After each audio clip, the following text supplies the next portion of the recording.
ಎಲ್ಲರಿಗೂ ನಮಸ್ಕಾರಗಳು. ಪರಿಸರ ದಿನಾಚರಣೆ ಪ್ರಬಂಧ, ಪರಿಸರ ದಿನಾಚರಣೆ ಭಾಷಣ ಮೂಲಕ ಕೂಡ ನಾವು ಈ ಪ್ರಬಂಧವನ್ನು ಹೇಳ್ಬೋದು. ಸ್ನೇಹಿತರೆ, ಪ್ರತಿ ವರ್ಷ ವಿಶ್ವ ಪರಿಸರ ದಿನಾಚರಣೆಯನ್ನು ಜೂನ್ 5ರಂದು ಆಚರಣೆ ಮಾಡುತ್ತೇವೆ. ಆ ದಿನದ ಪ್ರಯುಕ್ತವಾಗಿ ಒಂದು ಚಿಕ್ಕ ಪ್ರಬಂಧ ಇದಾಗಿದೆ. ವಿಡಿಯೋ ಇಷ್ಟ ಆಗಿದ್ದಲ್ಲಿ ವಿಡಿಯೋಗೆ ಒಂದು ಲೈಕ್ ಮಾಡಿ, ಶೇರ್ ಮಾಡಿ, ಸಬ್ಸ್ಕ್ರೈಬ್ ಮಾಡಿ. Thank you. ಪೀಠಿಕೆ: ಪರಿಸರವು ಮಾನವರಿಗೆ ಮತ್ತು ಭೂಮಿಯ ಮೇಲಿನ ಪ್ರತಿಯೊಂದು ಜೀವಿ, ಸಸ್ಯ ಇತ್ಯಾದಿಗಳಿಗೆ ಅತ್ಯಮೂಲ್ಯ ಕೊಡುಗೆಯಾಗಿದೆ. ಪರಿಸರವು ಮಾನವರಿಗೆ ಮತ್ತು ಭೂಮಿಯ ಮೇಲಿನ ಪ್ರತಿಯೊಂದು ಜೀವಿ, ಸಸ್ಯ ಇತ್ಯಾದಿಗಳಿಗೆ ಅತ್ಯಮೂಲ್ಯ ಕೊಡುಗೆಯಾಗಿದೆ. ಆದ್ದರಿಂದ ಪ್ರತಿ ವರ್ಷ ವಿಶ್ವ ಪರಿಸರ ದಿನವನ್ನು ಜೂನ್ 5ರಂದು ಆಚರಿಸಲಾಗುತ್ತದೆ. ಆದ್ದರಿಂದ ಪ್ರತಿ ವರ್ಷ ವಿಶ್ವ ಪರಿಸರ ದಿನವನ್ನು ಜೂನ್ 5ರಂದು ಆಚರಿಸಲಾಗುತ್ತದೆ. ಮಾಲಿನ್ಯ ಮತ್ತು ನೈಸರ್ಗಿಕ ಸಂಪನ್ಮೂಲಗಳ ಕೊರತೆ ಇಲ್ಲದೆ ಸುಂದರ ಜಗತ್ತನ್ನು ಸೃಷ್ಟಿಸುವುದು ಇದರ ಮುಖ್ಯ ಉದ್ದೇಶ. ಮಾಲಿನ್ಯ ಮತ್ತು ನೈಸರ್ಗಿಕ ಸಂಪನ್ಮೂಲಗಳ ಕೊರತೆ ಇಲ್ಲದೆ ಸುಂದರ ಜಗತ್ತನ್ನು ಸೃಷ್ಟಿಸುವುದು ಇದರ ಮುಖ್ಯ ಉದ್ದೇಶ. ವಿಶ್ವ ಪರಿಸರ ದಿನಾಚರಣೆ ಪರಿಸರವನ್ನು ಸಂರಕ್ಷಿಸುವ ಬಗ್ಗೆ ಜಾಗೃತಿ ಮೂಡಿಸುತ್ತದೆ. ವಿಶ್ವ ಪರಿಸರ ದಿನಾಚರಣೆ ಪರಿಸರವನ್ನು ಸಂರಕ್ಷಿಸುವ ಬಗ್ಗೆ ಜಾಗೃತಿ ಮೂಡಿಸುತ್ತದೆ. ವಿವರಣೆ: ಜನರಲ್ಲಿ ಪರಿಸರ ಬಗ್ಗೆ ಜಾಗೃತಿ ಮೂಡಿಸುವ ಉದ್ದೇಶದಿಂದ ವಿಶ್ವಸಂಸ್ಥೆಯು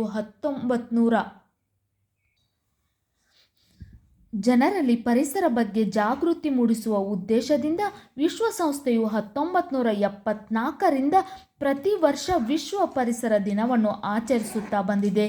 ಜನರಲ್ಲಿ ಪರಿಸರ ಬಗ್ಗೆ ಜಾಗೃತಿ ಮೂಡಿಸುವ ಉದ್ದೇಶದಿಂದ ವಿಶ್ವಸಂಸ್ಥೆಯು 1974ರಿಂದ ಪ್ರತಿ ವರ್ಷ ವಿಶ್ವ ಪರಿಸರ ದಿನವನ್ನು ಆಚರಿಸುತ್ತಾ ಬಂದಿದೆ. ವಿಶ್ವ ಪರಿಸರ ದಿನಾಚರಣೆ 100ಕ್ಕೂ ಹೆಚ್ಚು ದೇಶಗಳ ಜನರು ಪರಿಸರ ದಿನಾಚರಣೆ ಆಚರಿಸುತ್ತಾರೆ. ವಿಶ್ವ ಪರಿಸರ ದಿನಾಚರಣೆ 100ಕ್ಕೂ ಹೆಚ್ಚು ದೇಶಗಳು ಜನರು ಪರಿಸರ ದಿನಾಚರಣೆ ಆಚರಿಸುತ್ತಾರೆ. ಪರಿಸರ ದಿನದ ಮುಖ್ಯ ಉದ್ದೇಶ ಪ್ಲಾಸ್ಟಿಕ್ ಅನ್ನು ನಿಷೇಧಿಸುವುದು, ಹೆಚ್ಚು ಮರಗಳು ಮತ್ತು ಗಿಡಗಳನ್ನು ನೆಡುವುದು ಮತ್ತು ವನ್ಯಜೀವಿಗಳು ಮತ್ತು ಪ್ರಾಣಿಗಳನ್ನು ಉಳಿಸುವುದು. ಪರಿಸರ ದಿನದ ಮುಖ್ಯ ಉದ್ದೇಶ ಪ್ಲಾಸ್ಟಿಕ್ ಅನ್ನು ನಿಷೇಧಿಸುವುದು, ಹೆಚ್ಚು ಮರಗಳು ಮತ್ತು ಗಿಡಗಳನ್ನು ನೆಡುವುದು ಮತ್ತು ವನ್ಯಜೀವಿಗಳು ಮತ್ತು ಪ್ರಾಣಿಗಳನ್ನು ಉಳಿಸುವುದು.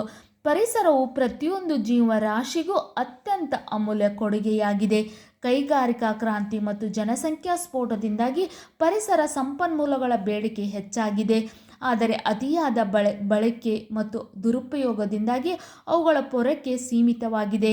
ನವೀಕರಿಸಬಹುದಾದ ಮತ್ತು ನವೀಕರಿಸಲಾಗದ ಸಂಪನ್ಮೂಲಗಳ ವ್ಯಾಪಕ ಮತ್ತು ತೀವ್ರವಾದ ಬಳಕೆಯಿಂದಾಗಿ ಕೆಲವು ಪ್ರಮುಖ ಸಂಪನ್ಮೂಲಗಳು ಖಾಲಿಯಾಗಿವೆ. ಕೈಗಾರಿಕಾ ಕ್ರಾಂತಿ ಮತ್ತು ಜನಸಂಖ್ಯಾ ಸ್ಫೋಟದಿಂದಾಗಿ ಪರಿಸರ ಸಂಪನ್ಮೂಲಗಳ ಬೇಡಿಕೆ ಹೆಚ್ಚಾಗಿದೆ. ಅದರ ಅತಿಯಾದ ಬಳಕೆ ಮತ್ತು ದುರುಪಯೋಗದಿಂದಾಗಿ ಅವುಗಳ ಪೂರೈಕೆ ಸೀಮಿತವಾಗಿದೆ. ನವೀಕರಿಸಬಹುದಾದ ಮತ್ತು ನವೀಕರಿಸಲಾಗದ ಸಂಪನ್ಮೂಲಗಳು ವ್ಯಾಪಕ ಮತ್ತು ತೀವ್ರವಾದ ಬಳಕೆಯಿಂದಾಗಿ ಕೆಲವು ಪ್ರಮುಖ ಸಂಪನ್ಮೂಲಗಳು ಖಾಲಿಯಾಗಿವೆ. ಸಂಪನ್ಮೂಲಗಳ ಅಳಿವು ಮತ್ತು ವೇಗವಾಗಿ ಹೆಚ್ಚುತ್ತಿರುವ ಜನಸಂಖ್ಯೆಯಿಂದಾಗಿ ನಮ್ಮ ಪರಿಸರವು ತೊಂದರೆಗೊಳಗಾಗಿದೆ. ಸಂಪನ್ಮೂಲಗಳ ಅಳಿವು ಮತ್ತು ವೇಗವಾಗಿ ಹೆಚ್ಚುತ್ತಿರುವ ಜನಸಂಖ್ಯೆಯಿಂದಾಗಿ ನಮ್ಮ ಪರಿಸರವು ತೊಂದರೆಗೊಳಗಾಗಿದೆ. ನಮ್ಮ ಪರಿಸರವು ಕಾಡುಗಳಿಂದ ಹಿಡಿದು ಸಾಗರಗಳವರೆಗೆ ಎಲ್ಲವನ್ನೂ ಒಳಗೊಂಡಿದೆ. ನಮ್ಮ ಪರಿಸರವು ಕಾಡುಗಳಿಂದ ಹಿಡಿದು ಸಾಗರಗಳವರೆಗೆ ಎಲ್ಲವನ್ನೂ ಒಳಗೊಂಡಿದೆ. ಆದ್ದರಿಂದ ನಮ್ಮ ಪರಿಸರವನ್ನು ರಕ್ಷಿಸುವ, ಸಂರಕ್ಷಿಸುವ ಕರ್ತವ್ಯ ಪ್ರತಿಯೊಬ್ಬರದೂ ಆಗಿದೆ. ಆದ್ದರಿಂದ ನಮ್ಮ ಪರಿಸರವನ್ನು ರಕ್ಷಿಸುವ, ಸಂರಕ್ಷಿಸುವ ಕರ್ತವ್ಯ ಪ್ರತಿಯೊಬ್ಬರದೂ ಆಗಿದೆ. ನಾವು ನಮ್ಮ ಸ್ವಾರ್ಥಕ್ಕಾಗಿ ಮರ-ಗಿಡಗಳನ್ನು ಕಡಿದು ಹಾಕುತ್ತೇವೆ.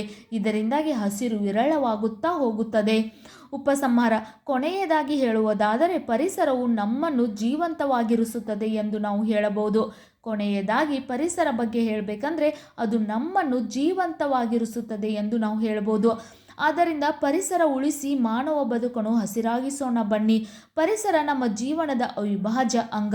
ಪರಿಸರವಿಲ್ಲದೆ ಮಾನವನಿಲ್ಲ ಎಂಬ ನಿತ್ಯ ಸತ್ಯವನ್ನು ನಾವಿಂದು ತಿಳಿದುಕೊಳ್ಳಬೇಕು. ಪರಿಸರವು ದೇವರು ಸೃಷ್ಟಿಸಿದ ಸುಂದರ ಪ್ರಕೃತಿ. ಆದ್ದರಿಂದ ಪರಿಸರ ಸಂರಕ್ಷಣೆ ನಮಗೆ ಬಹಳ ಮುಖ್ಯ. ನಿಮಗೂ ಕೂಡ ಪರಿಸರ ದಿನಾಚರಣೆ ಒಂದು ಚಿಕ್ಕ ಪ್ರಬಂಧ ಅಥವಾ ಭಾಷಣ ಮೂಲಕ ಕೂಡ ನಾವು ಈ ಪ್ರಬಂಧವನ್ನು ಹೇಳ್ಬೋದು. ವಿಡಿಯೋ ಇಷ್ಟ ಆಗಿದ್ದಲ್ಲಿ ಲೈಕ್ ಮಾಡಿ, ಶೇರ್ ಮಾಡಿ, ಸಬ್ಸ್ಕ್ರೈಬ್ ಮಾಡಿ. Thank you.